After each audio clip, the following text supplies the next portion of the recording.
Seorang warga negara Australia, Safas Oflas, melaporkan dugaan penipuan investasi properti online ke Polda Bali.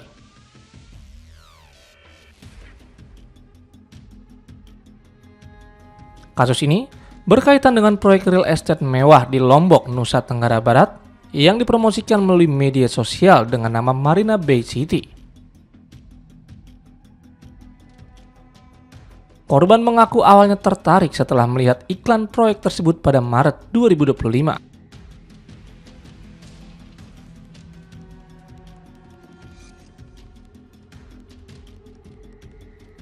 Dan memutuskan berinvestasi menggunakan dana hasil kerjanya sebagai teknisi telekomunikasi di Australia.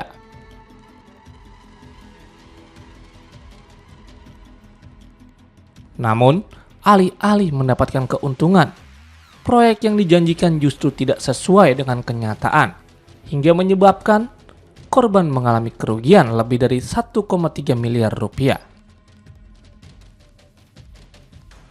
Keputusan itu diambil setelah dirinya terdampak efisiensi perusahaan dan kehilangan pekerjaan, sehingga mencari peluang investasi untuk masa depan. Dalam laporannya ke Polda Bali, korban menyebut dugaan keterlibatan dua warga negara Australia berinisial AC dan SK, serta seorang warga negara Indonesia berinisial CN.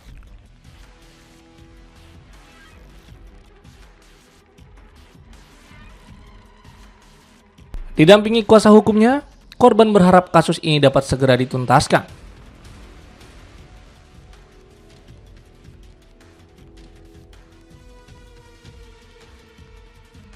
Karena dinilai berpotensi mempengaruhi kepercayaan investor asing terhadap iklim investasi di Indonesia.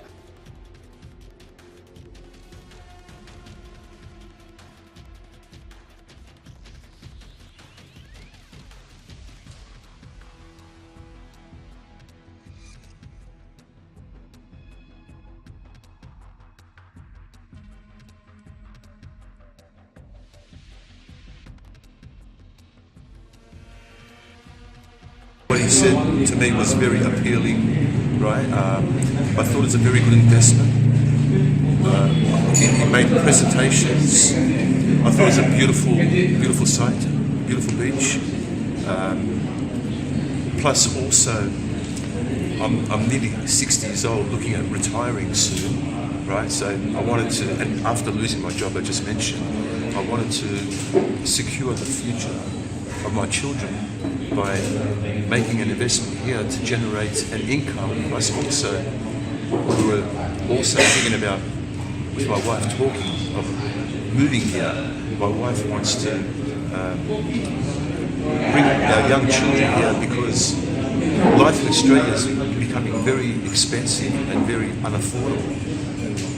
And it was very appealing to see, you know, what Jamie had to offer and the beautiful location, and of course, you know, the beautiful, friendly people of Bali. Kalau ini tidak ditanggapi serius oleh kepolisian, jadi secara tidak langsung ini akan merusak citra ya dalam artian khususnya Indonesia, baik itu secara hukum di Indonesia kita dianggap lemah. Jadi yang bisa kami harapkan adalah kerjasama pihak kepolisian dengan kepolisian Australia agar tetap ada komunikasi seperti itu. Pengaduan ini kan kita harus cek dulu apakah dia masuk indikasi pidana sehingga kita arahkan untuk membuat laporan polisi ya. Orang mengadu, kemudian kita lihat ada hal-hal yang perlu dilengkapi sehingga kita bisa tuangkan dalam laporan polisi. Nah, nanti akan saya cek apakah ini sifatnya dia pengaduan atau sudah laporan polisi. Kalau dia sifatnya laporan polisi, nah baru kita bisa telusuri di fungsi mana yang menangani. Biasa kalau penipuan secara online kan ke siber ya, nanti kita akan cek nanti. Dan dengan adanya tindak kriminal penipuan terhadap investasi seperti itu, kira-kira pihak kepolisian nanti penanganannya seperti apa dan dampaknya untuk iklim investasi di Bali? Penanganannya sesuai dengan prosedur hukum yang berlaku.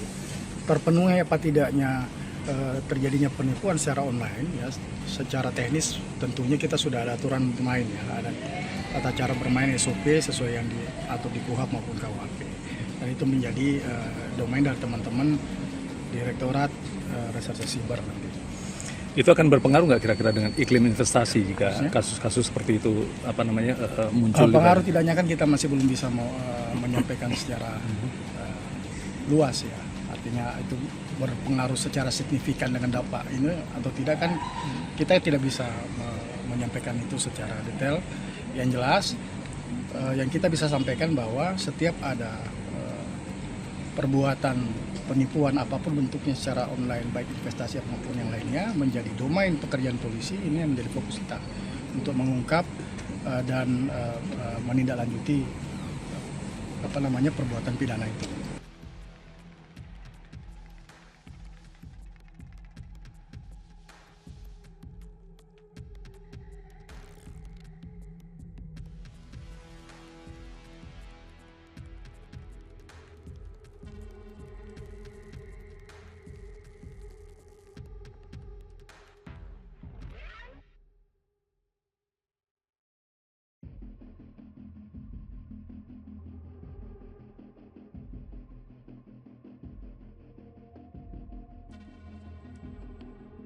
Sementara itu, Polda Bali menyatakan masih mendalami laporan tersebut untuk menentukan unsur pidana dan pihak yang bertanggung jawab.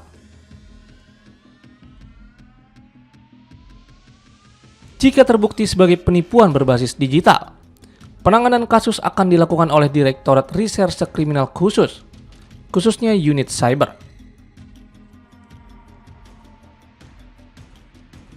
Dengan total kerugian mencapai lebih dari 1,3 miliar rupiah, korban berharap aparat penegak hukum dapat segera mengusut tuntas kasus ini.